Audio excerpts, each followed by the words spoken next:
First thing to remember is that if you ever run into trouble or press the wrong button, you can always press the star key to go back, to repeat or change your previous selection. If you want it, Movie Phone is a free service that provides you with movie showtimes for all theaters and the ability to purchase advance tickets for many theaters. First thing, I'm sorry, you have made an invalid selection. Please try again.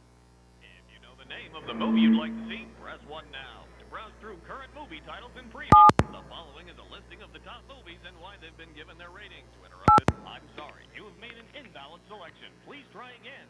If you know the name of the movie you'd like to see, press 1 now. To browse through current movie titles and previews, press 2 now. For information on a particular theater, press pound plus the Theater Express code or press 3 now. To hear my movie pick of the week, press 4 now. If this is your first time using Movie Phone, press 5 now. Find out what's happening at the New York Times, press 6 now. Or to find out why particular movies have been given their ratings, press 7. Enter now.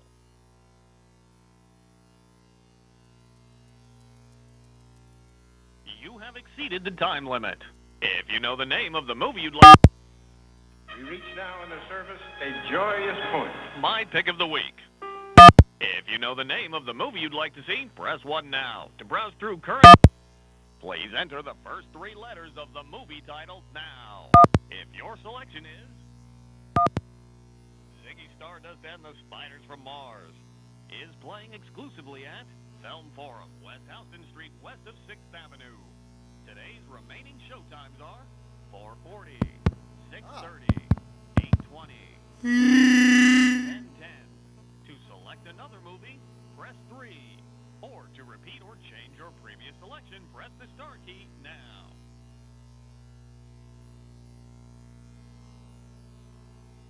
You have exceeded the time limit. To select another movie, press 3. Or to repeat or change your previous selection, press the star key now. If your selection is Ziggy Stardust and the Spiders from Mars, press 1. 13 Conversations About One Thing, press 2. 9 Queens, press 3. Dr. Dolittle 2, press 4. Zuzu, press 5. The Wizard of Oz, press 6. A Knight's Tale, press 7. 13 Days, press 8. Or Hello, radio. K-19, The Widowmaker, press 9. Do you want to see The Widowmaker? Another movie, press the star key. Enter now. Hello, radio.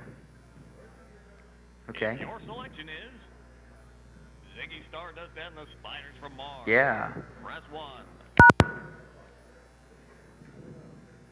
You have exceeded the time limit. Please enter the first 3 letters of the movie title now. If the movie title contains Q or Z, press Okay, how about 1 now? now.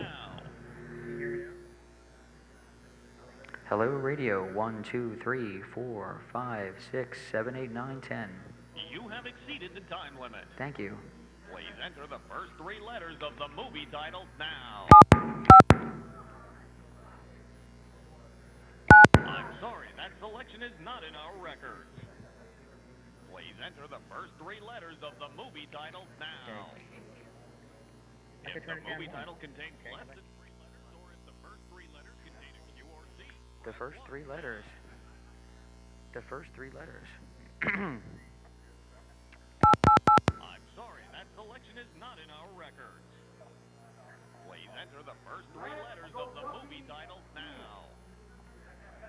If the movie title contains less than 3 letters, or if the first 3 letters contain a Q or Z, press 1 now. Hello, radio.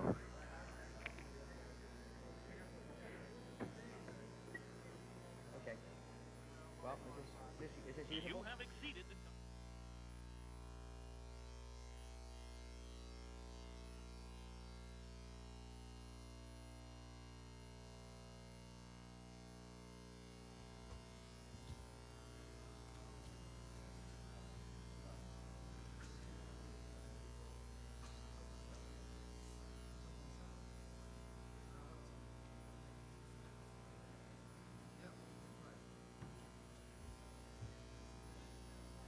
Can you all hear us? Yes. Ah, that's why. Okay. Okay. Okay, I'll start. My name is Avi Freedman, and this is Ryan Lackey, and we're from HavenCo, although Ryan is most actively involved. And I think we're invited to come and talk about a little bit about the history and about the current status of what things are going on. So we'll take questions during and after. We have about 20 slides, including some pictures. And I think we'll try to address most of the common questions during the presentation. But again, people can feel free to stop us. So this is Sealand. It's a platform in the North Sea that has existed for quite some time and is now being used for secure co-location. Basically, just a brief update of what we're doing for people that already know. We're now profitable. We're one of the very few profitable .com companies left. We're very cost conscious, which is related to why we're profitable. We haven't really had any negative legal challenges where we've lost. We're working on some bigger ones. We have good connectivity. We're trying to get more. We're trying to get faster, cheaper bandwidth, always a common process. We have gaming and payment systems customers. We need more customers of different kinds, and we're out of the startup phase, and now we're growing pretty steadily. That's just a brief update. Elaborate on that, shared hosting and email. Oh yeah, so we need shared hosting and email and other data haven type applications, but I'll go into that later. So basically, for anyone who hasn't heard about us or who hasn't heard the whole thing, why did we do this in the first place? Why did we go to the middle of the North Sea to set up a data haven? Basically, we see a continued trend of regulation around the world, specifically as it applies to the internet, but really everything. Every time there's a new technology, the government doesn't understand it. They leave it alone because they don't understand it. It gets to a certain critical size, and then they start regulating it. This happened with radio. There was no radio regulation in the 1800s, of course. There was no telephone regulations until it got pretty commercialized. No TV regulations. No internet regulations, really, until it started to become the web and really popular with people. And I mean, Avi and I both used the internet before it was regulated, and we really liked that period of the internet before it was regulated, and would like to see that happen. We would like to see that be the way it continues. And really, none of the other technologies have the ability to defend themselves from regulation, whereas the internet is unique in that it does. Specifically, I think CDA and RIP were the things that were the biggest impetus to doing this when it first started. DMCA didn't exist, also CALIA, the phone switch thing, and the crypto regulations, which were a big, long fight, had just been sort of favorably resolved when we were starting. And we also want to provide an example to other countries of how you can have a very minimal regulatory scheme for technology and have it work very well. And maybe other countries will imitate. Our goal, if we're completely successful, is that other countries will copy what we do, and we will then go out of business or we'll have to compete in a level playing field, and that would be great. And basically, all of this minimal regulation philosophy boils down to having a very simple, acceptable use policy, enforcing it uniformly, enforcing it very strictly, but having it be very minimal and very upfront. And it's just no spam-vertised URLs, no anything like spam. We can be pretty precise on that, but no spam.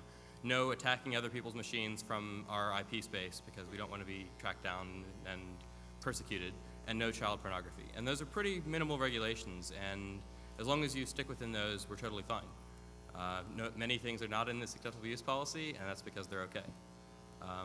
In the background about Sealand, the fort that you saw, is that it was constructed in World War II in 1944, basically on a big concrete barge with the two pillars and this top deck with two 3.7-inch guns, all sorts of, like an anti-aircraft fortress, built as a pre-made unit.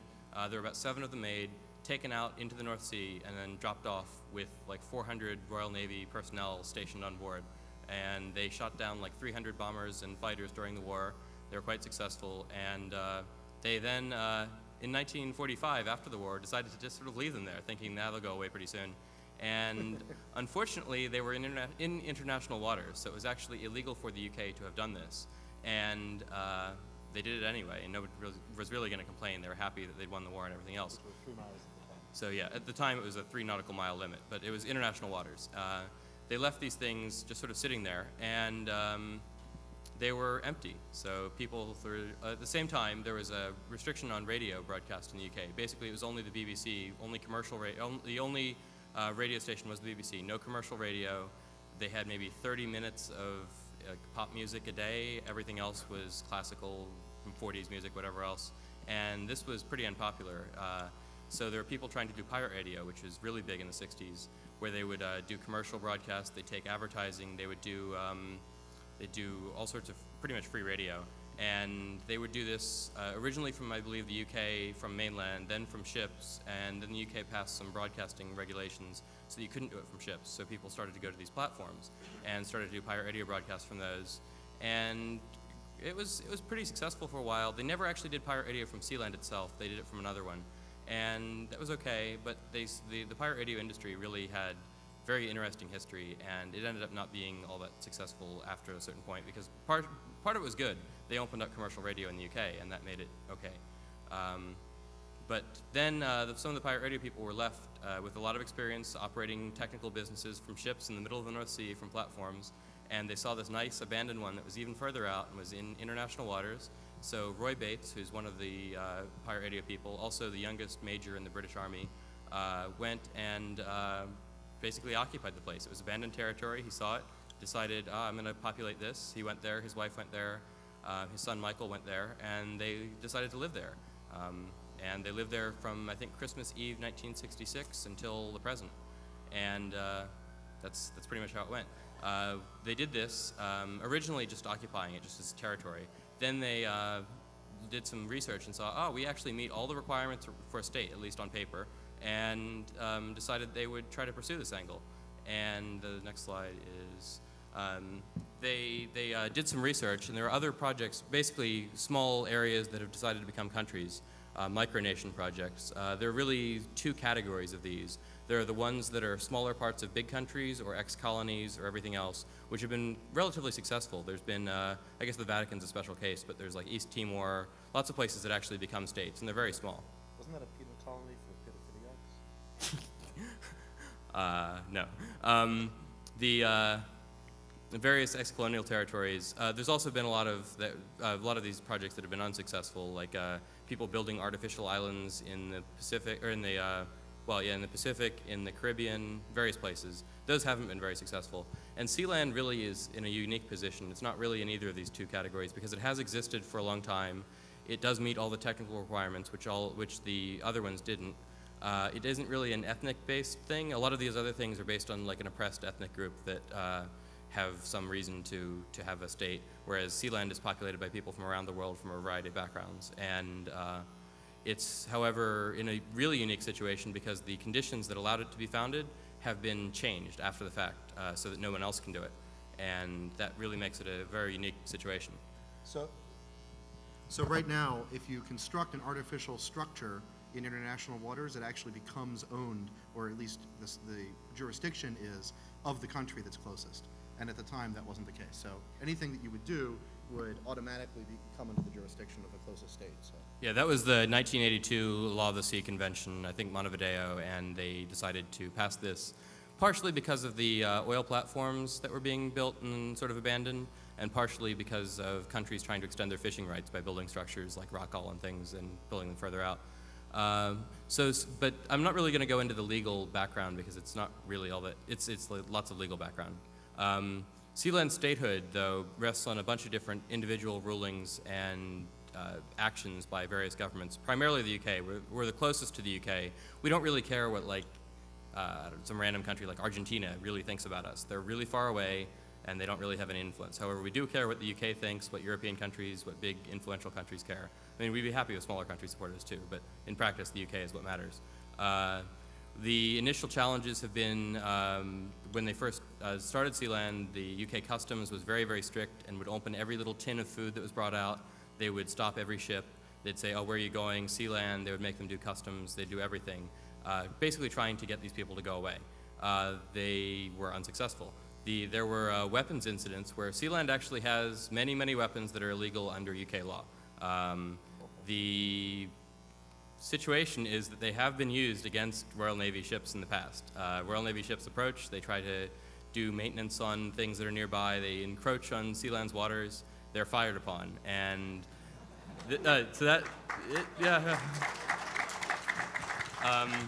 so this happened in, I believe, the 70s with the first incident where a Royal Navy ship was fired upon. It was actually a tender. It wasn't really a big warship or anything, but they fired on it. The ship then immediately reversed full power and fled. The British then had a court case where they tried to get various people involved in Sealand, specifically I think Prince Roy, in a UK court on weapons charges for 1, for firing on a UK vessel, 2, for having a weapon that is illegal in the UK. And the court basically decided that they no longer had jurisdiction, that this was not part of the UK, so the court had no jurisdiction, so they said, not us, not our problem. And that's one of the rulings. There's also been a letter from the UK equivalent of Social Security, where they say if you live on Sealand, you're not in the UK, therefore you don't pay Social Security taxes. There was also the very exciting German incident where a German businessman, I guess would be the polite way to describe him, yeah, something. He was a lawyer. We're just, polite. Yes.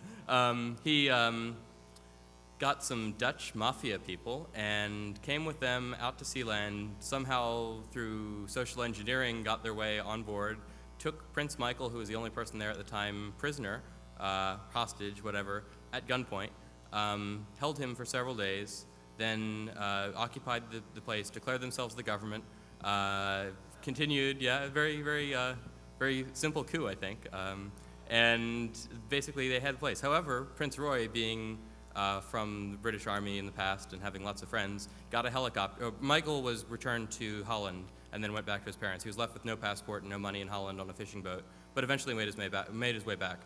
He then went to his father, who had a nice helicopter with no doors and a fast rope and lots of his army buddies with guns, and they fast roped down and took the place with only a single shot being fired, no casualties, and then held the people prisoner of war because they had taken the place by force and it was a war.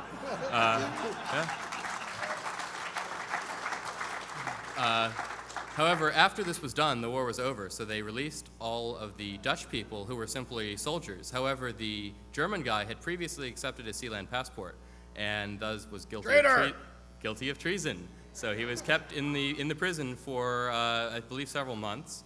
The German government sent a diplomat to the UK initially to try to get him released, who then sent him to Sealand. And they said, not our problem. They said, these people are not in the UK, it's not our problem. So they sent them to Sealand, and a German diplomat negotiated for this guy's release, which was eventually done on Sealand. So that was an incident that supports Sealand. Plus, there's de facto recognition simply by its continued existence.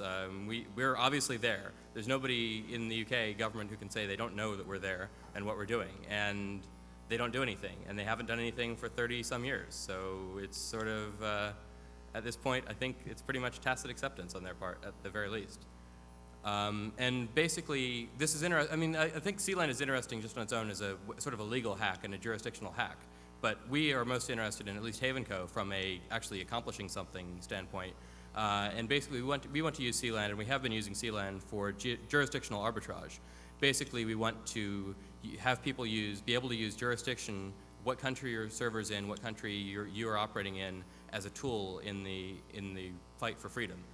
We want people to be able to have countries that compete based on regulation. We want to have all the countries compete, and there's a economic, I think, and political science thing where if one country has really minimal regulation, the other ones have to match it, and eventually there's this race to have the least regulation possible, which is why they sort of try to form cartels and try to keep the regulations uniform so that they don't start competition. This is especially familiar with taxes. One of the conditions of joining the EU is that a lot of these countries get rid of their favorable tax regulations, like Ireland and Cyprus. And basically, we want to break this monopoly that governments have on physical territory and ability to operate in legal existence.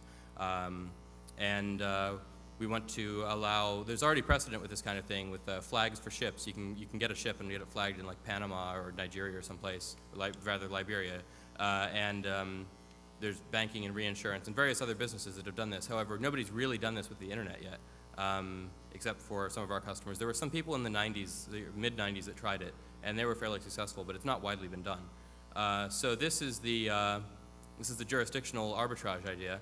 And you really can only do this if you have a jurisdiction. So we had to find a jurisdiction that we could do this from. We approached, I think, is that the next slide? We being some founders that had interest, Avi and myself and a few others, we had a very obvious interest in this kind of thing. We had a background in working in these offshore countries as well as in IP networking, hosting, crypto, payment, all sorts of things that are useful for this. We looked at various options for how to do this. We looked at, there's Cortez Bank off of the coast of LA. We wanted to build an artificial structure there and do hosting from there. We looked at putting ships like 12 miles out and doing microwave relay to shore. We looked at small islands in the Pacific, various countries, Indian reservations in the US and Canada, and basically they were all okay in some ways, but none of them really together were a great deal. Then we looked on the internet and found Sealand. I'd never heard of it before, like summer of '99, and we looked on the internet and emailed Michael. He has an email address in the UK, and I was going to a rave in Hungary, and I decided I would just stop in, and I met him, and I met his mother and his father, and gave them some background on what we wanted to do and why we wanted to do it. They weren't really from an internet background, computer background. However, they're from a pirate radio background, and philosophically, internet freedom and radio freedom are the same thing. It's just different technology. And as a result, they were very much in support of what we're doing. So, cool, thanks. So really, we got started in summer '99. Early 2000, we were doing some more work. I think the next slide. Yeah, basically, we visited July '99, or rather, contacted him in July, visited in August. We were then raising money, negotiating, figuring out how to do it. I mean, none of us had set up a country before, or an operation on a country like this, or this level of hosting or anything else. So we had to learn some of the details of how to implement it and come up with a pretty good plan. And it was the same as early pirate radio, and the royal family is supportive of it. Originally, they had less of an active involvement. They were just sort of letting us use their territory. But Michael, their son, who's like 50, is really, really motivated to participate. And now he's involved in our management. He's no computer background before about a year ago, but now he's happy SSH, PGP, all this stuff, and he completely supports what we do. So yeah, basically we did this. We had a plan. Our plan was to get connectivity up and running as quickly as possible, get lots of publicity, because if we did this very secretively, it'd be very easy for us to get shut down. If nobody knew what we were doing, if we were just hosting a couple of sites, very small sites with nobody really thinking, they would just quietly shut off our connectivity or quietly go and invade or whatever else. But if we're widely known, they can't really do that. And sort of the advantage of, I mean, we're trying to provide privacy, but we can't do it in secret. We have to do it publicly, providing privacy. And we wanted to have high quality service. I mean, Avi's from a carrier background, telco carrier background, and I'm from a computer security background, so we wanted to, oh. How dare you insult Okay, me? IP backbone. Telco. Yeah, okay.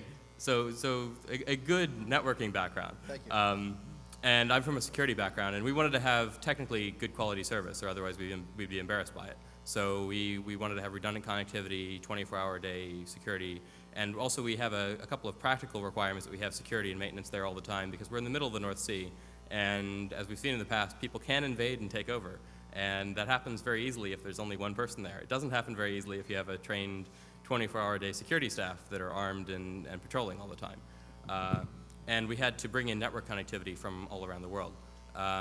We were very, very successful in getting lots of press coverage, which I've never done before. Before this, like, I had no idea how easy it is to get, if you have the right kind of thing and you have the right relationship with the press, you can get huge amounts of coverage, and it's very, very useful.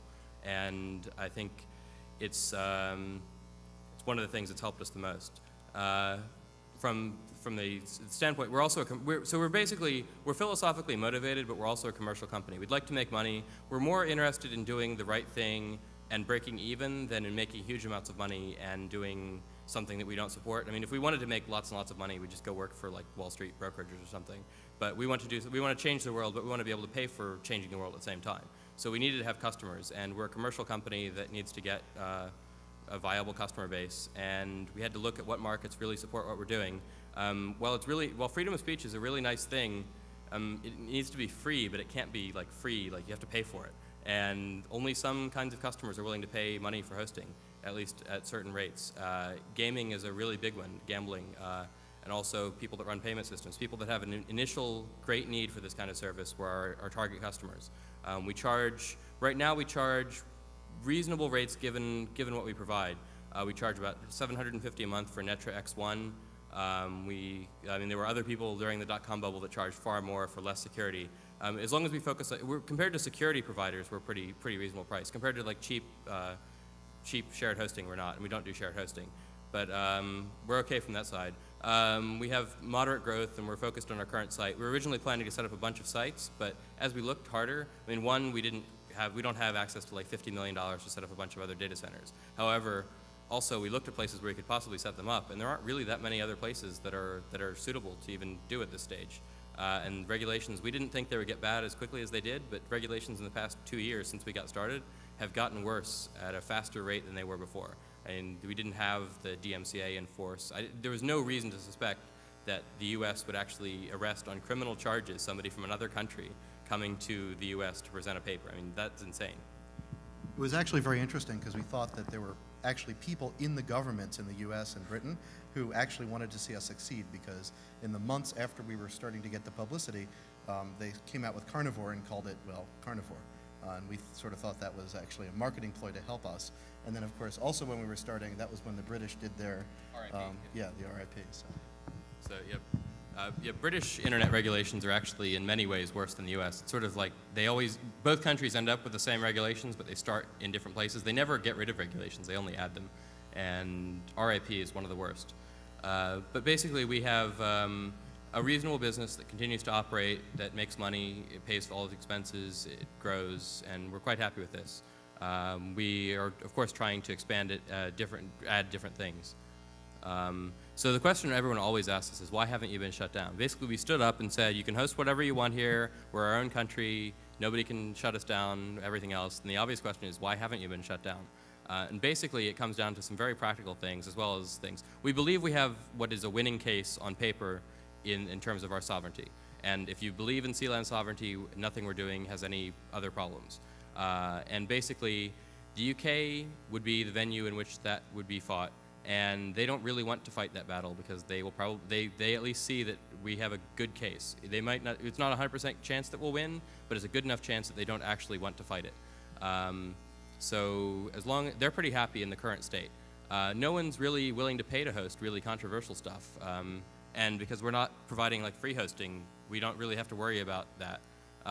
And also we always have the argument, we're just a colo provider. We're not really doing anything. Like we're not hosting any, we're not doing anything wrong. We're just providing colo, no matter what our customers do. And free speech is ultimately a winning thing. I mean, everyone supports free speech, at least until there's something something said that they don't like. So as long as it remains an abstract issue, everyone supports free speech. And anybody who's doing anything really, really bad, like terrorists or whatever else, doesn't want to go to a secure colo provider offshore. They're just going to take a stolen credit card number or something else and go get some like cheap virtual hosting account and use it as a throwaway thing. The only people that actually host with us are people who want to obey the law. They want to pick which laws they obey, but they want to obey the law. So that's pretty reasonable. Photo, this is where our network equipment is, like our personal servers and stuff. We have basically 3 rooms that are built out with racks. We have a network operations center, power, and we put test equipment and everything else in here. And basically, from a technical standpoint, we went with a pretty standard thing because, I mean, Avi's started an ISP before. I've run network stuff. And we wanted to do something that was very simple, easy to set up, easy to maintain. Despite being the peak of the .com boom, we don't have like GSRs and M40 stacked up in boxes unused. So we decided to go with a very simple architecture, like 100 base TX, Ethernet everywhere, layer 2, BGP, we have our own AS, OSPF. Crypto tunnels, quite useful because we might want to terminate in different countries and not have our intermediate country traffic be sniffed. PC, nice 1U servers, Sun servers, which are really nice for management.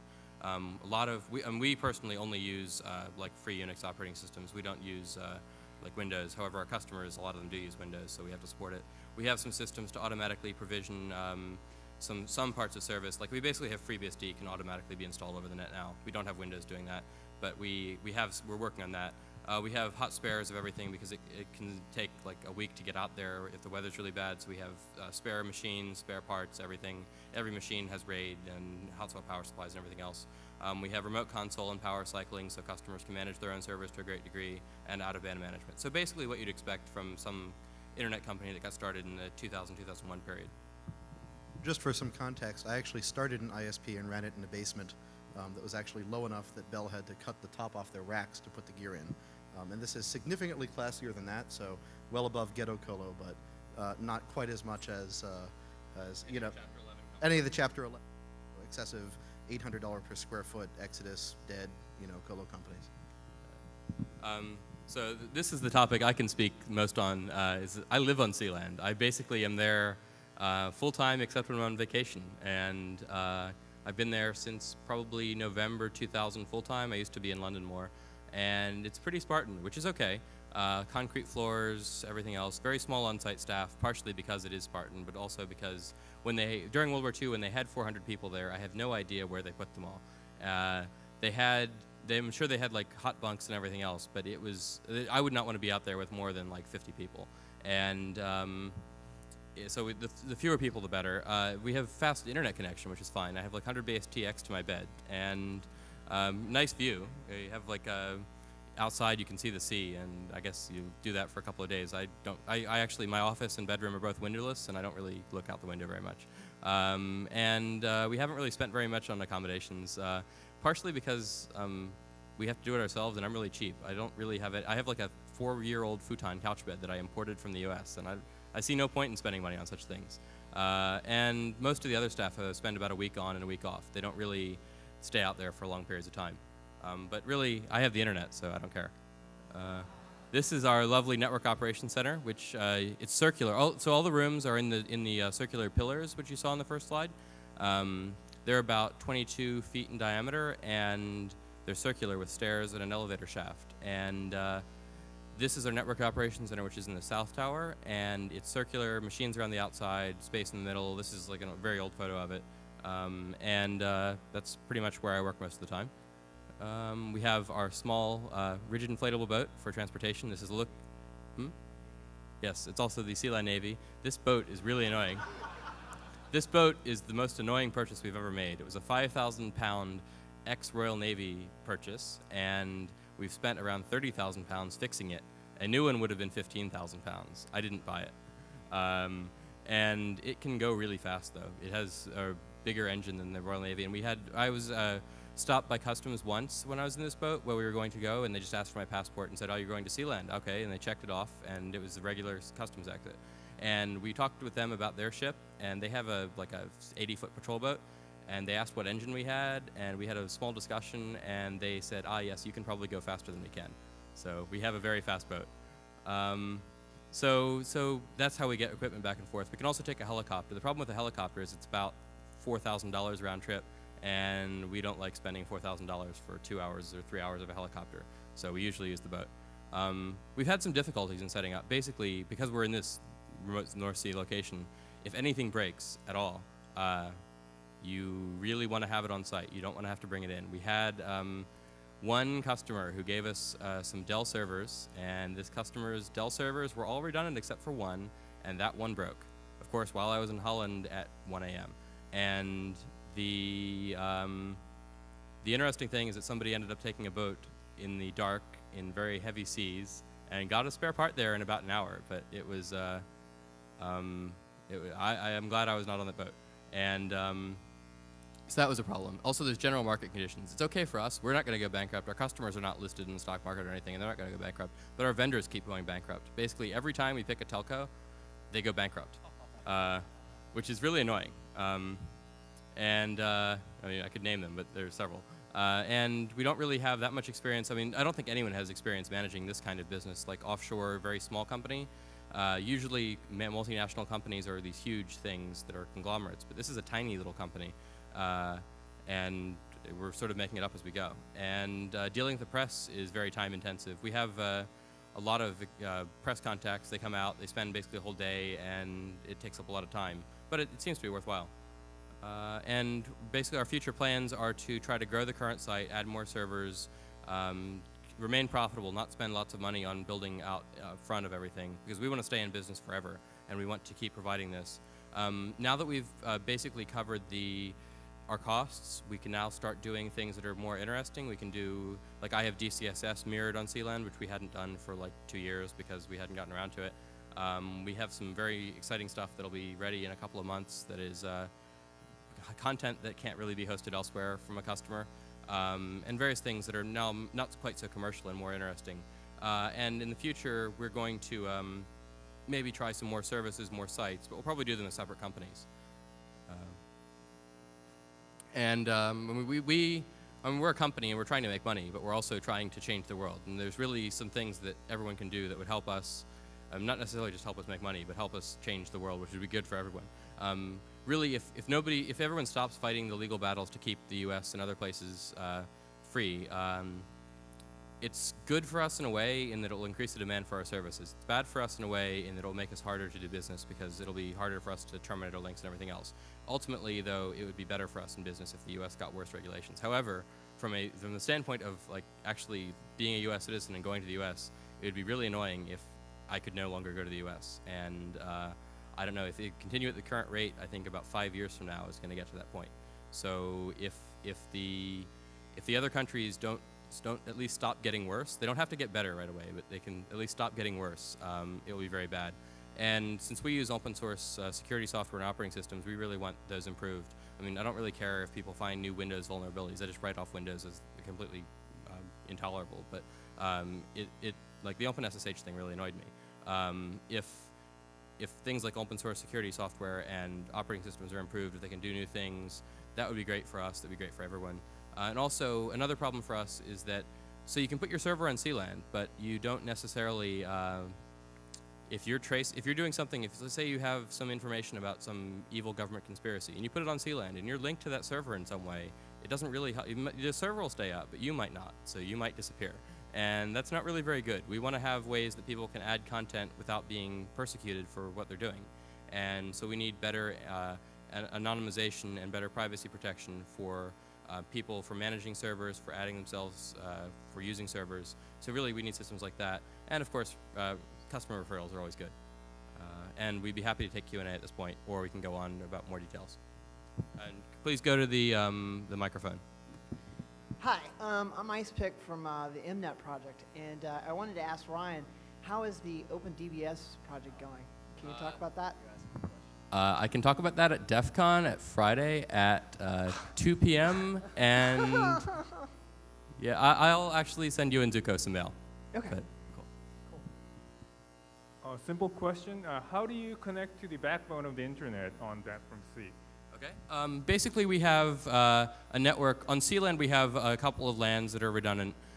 We then, at very major internet carrier hotels, buildings like Telehouse, there's buildings in New York that do the same thing, all around the world, we then peer and buy transit from other providers. We then run circuits from those buildings back to Sealand, either tunnels or real circuits. So we have redundant connectivity both in the upstream providers we connect to, as well as in the circuits that go back to Sealand.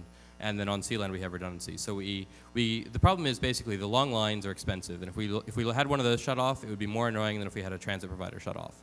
So we want to keep those things separate. We don't really care so much if somebody shuts off one of our transit providers because we have enough of them that, like, I'll get paged or something, but that's about it. The leased lines would be slightly more annoying because there are fewer providers, so we try to keep those separate. And we haven't had any problems, though, with any of these things. We've had problems with, like, carriers going bankrupt, no other problems. I'm just curious about the physical security. I mean, one of the things we've realized is that centralization makes it a target, and it wouldn't be hard for somebody to miss with bombs. I mean, hell, Lord knows we've been doing it enough lately, let alone a harpoon deliberately. So how can you provide security by distribution if we can't create more Sealands? Okay. Basically, our security model is that we can be destroyed. It wouldn't be that hard to physically destroy all of Sealand. I could probably do it. I could do it, but I mean, if I weren't involved in HavenCo, I could probably do it. Our security is that you can't actually get on board and take control of the servers and modify the servers. So we provide integrity. We don't provide protection against denial of service attack. Effectively, a big bomb is just a denial of service attack. We are very much in support of the various software distributed systems to do content hosting. If you're hosting static content, you can fairly easily mirror that. However, if you're doing transaction processing, distributed transaction processing isn't really all that feasible in the current technical climate. It might be in 5 or 10 years, and we're actively supporting development efforts to do that kind of thing.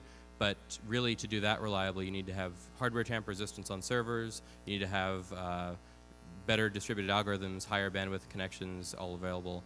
And for right now, for practical applications, you can't really use it. So we support development, but right now you can't really do it.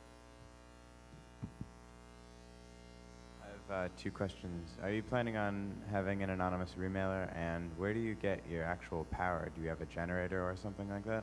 Okay, the power question is really simple. We have diesel generators on site that run 24 hours a day, and we have like 4 of them, and we only need 1 of them to generate all the power. So we are pretty much set for that. It's the same as the ISP's backup generators, except they're derated for 24-hour operation. They work very reliably, better reliability on our power system than the UK power system. So we're pretty happy with that. As far as a remailer, I've had one running since September 19th, I think, of 2001. Remailer.havenco.com website and stuff. Mixmaster. I have a hypothetical question. Suppose you did manage to somehow piss off the U.S. How long would you expect to last? It depends on, so that you can answer that at different levels. I think it's 20 minutes for an ICBM from, but it depends on what you really mean by piss off. Like if we had like Osama bin Laden sitting on Sealand, we'd probably kill him ourselves. But if it's something that's like a serious military threat to us, we will. Our policy allows us to turn over the destroyed information to basically to shut off the service. We won't turn over anything useful. We will, however, shut off the service. So that basically provides an absolute upper limit to what they're willing to do. They're not really willing to kill like U.S. people who would be just to shut off a service if they would shut off the service anyway. They might try to do it and like make it look like an accident or something, but I don't think that's a serious risk. I think they'd be more likely to try to use a legal attack, and especially since we're near the UK, you can't really do anything without the UK's consent, or at least you basically can't do anything without the UK's consent. And the UK is much more than the US, a very legalistic country. They would go through the courts. There might be some preliminary blockade type injunction, effectively, but that wouldn't really affect our satellite bandwidth, and it would be interesting. It would draw a lot of attention, and it would make the legal challenge more fun. It's more fun to fight a legal battle if you have a lot on the line, and we would definitely in that case have a lot on the line. The question is about business continuity and disaster recovery. If you're in a single location and that's your only jurisdiction, what are you doing, if anything? And if you're not doing anything, is this a concern of your customers? Okay. Yeah. Basically, we have our customers already. We tell our customers what we provide. They then engineer systems on top of that for their sites. They have a lot of our customers do have other offshore jurisdictions that they use for backups. We do provide off-site backups. Our hardware, we could replace all of our hardware for like on a good Amex Black card. So we're not worried about if we lost all our hardware. The other problems of business continuity, you really need to have on-site. You need to have other hot backups. You can't really rely on. I mean, we could replace everything in a day or two, but a day or two on the internet might be a serious problem. So most of our customers have existing off-site locations that they use. We might be able to in the future set up other centers where you could partner with existing secure data centers in other countries, and that would be very interesting. But right now we don't really do that. I have some questions on banking. Have you actually got let's say a bank, Sealand, and are you on any of the banking networks like SWIFT or anything for doing money transfer? Okay, HavenCo is a co-location company, and we have no banking, we have no SWIFT connection. We use existing offshore banks for our payment processing. Sealand, I don't believe has any chartered banks. They've focused on HavenCo. It's theoretically something we could do. It's not something that has been done, and I don't really banks suck. They're like evil organizations. Payment systems are cool. Banks suck, and we support various non-bank payment systems. We have lots of them as customers, and I personally have involvement with them. And I think that's the way we're going to go in the future, and not really banking. Payment systems networks like SWIFT certainly are very interesting, and there are ways to get access to SWIFT without actually being a SWIFT member yourself. But we're not a banking organization, so we don't really do that ourselves. Hi. I have a question, actually, and also a comment. The question is, if you're a person who would be interested in working for HavenCo, what would be the prerequisites that you would want for them to have, like any degrees or certifications or like anything? Yeah, I'm a high school dropout, and also dropped out of MIT, and Avi's a dropout. Yeah. And Avi also dropped out of university, so it would be kind of hypocritical of us to go for college. No? Yeah, I mean, we have no professional certifications either, so I mean, we're just. Alright, okay. So, but we're not actively hiring right now. We have some UK people that we hire, but we're not really hiring right now. But in the future, we just look at what people do, what they have done in the past, what they can do in the future, and evaluate them on that basis. I don't think university degrees are maybe indicative of what you've done in the past or what you could do, but they're not required, certainly. Okay.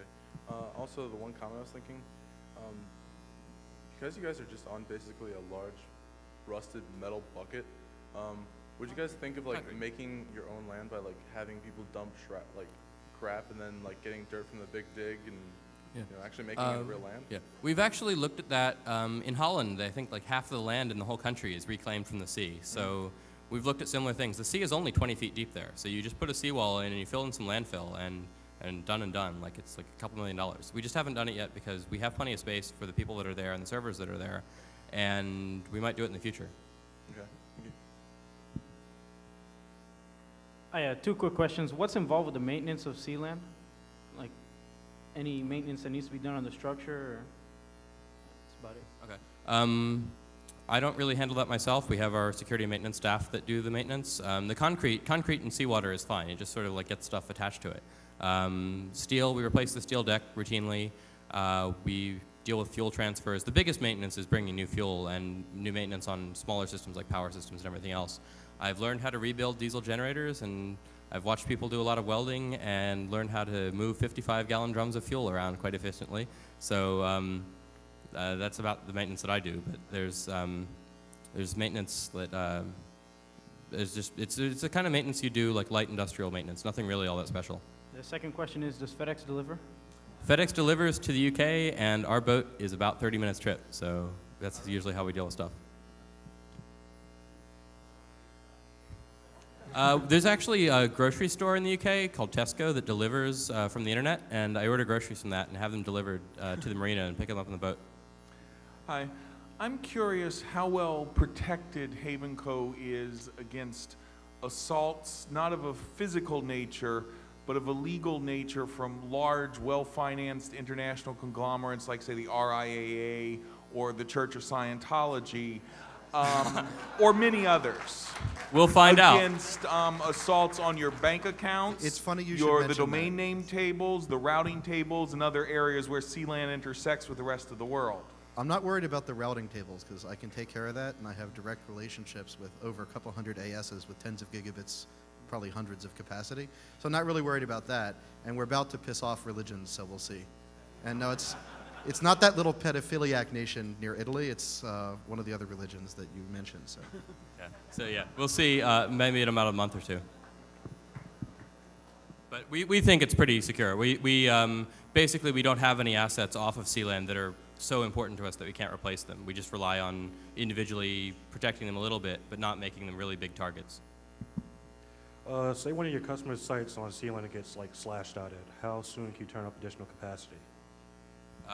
We have enough capacity to deal with slash shotting usually, unless it's like a DivX that gets slashed out or something. And we have rate limiting. We are working actually in the next year time frame to try to get like infinite bandwidth effectively. And at that point, we will slash dot. And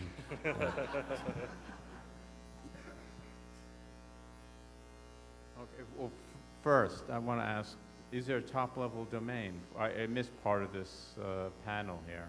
Top-level domain for Sealand.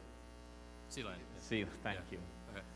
Is that okay? Right now, we don't have a top-level domain. To get a top-level domain, you have to get on the ISO 3166 list, which requires that you get listed in one of, I think, 3 documents. And that process is a very long and very involved one that has nothing to do with technology, and it's a bunch of diplomacy and politics. And we have some people involved in the company that are involved in diplomacy and politics, and they're not me, so I can't really speak about the details of that. Okay, I'm wondering what sort of legal system is such as it is. What I'm thinking, the issue that brought this to mind was the ban on child pornography, right? Well, you know, there's been rulings in American courts now that if no children are involved, then it's not for the law courts to decide. And presumably you have to have something similar to a legal system to make decisions like that. Right. Sealand is a principality, therefore the prince is the government of Sealand. Really? He is also the It's court a monarchy? of Sealand. It's a principality, which is a monarchy, yes. Yeah. Because he's already said that the Constitution protects freedom of information and everything else, there's no risk from from them changing laws on that side. But as far as interpreting the laws for child pornography, it would be up to him. We don't have any. There's no money in child pornography, so there's no likelihood that any customer is ever going to put a child porn server on Sealand. So it's not really likely to be an issue. Okay, last thing. Have you given any thought to solar power? We would need about a couple of football fields worth of solar cells to do it, and they would cost about as much as it cost us to run our diesel generators for the next century. So not really. Fuel cells are much more interesting to us. I mean, like a 200K fuel cell would cover us, and then we might do that.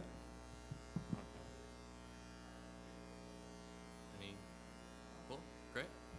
Okay, thank you.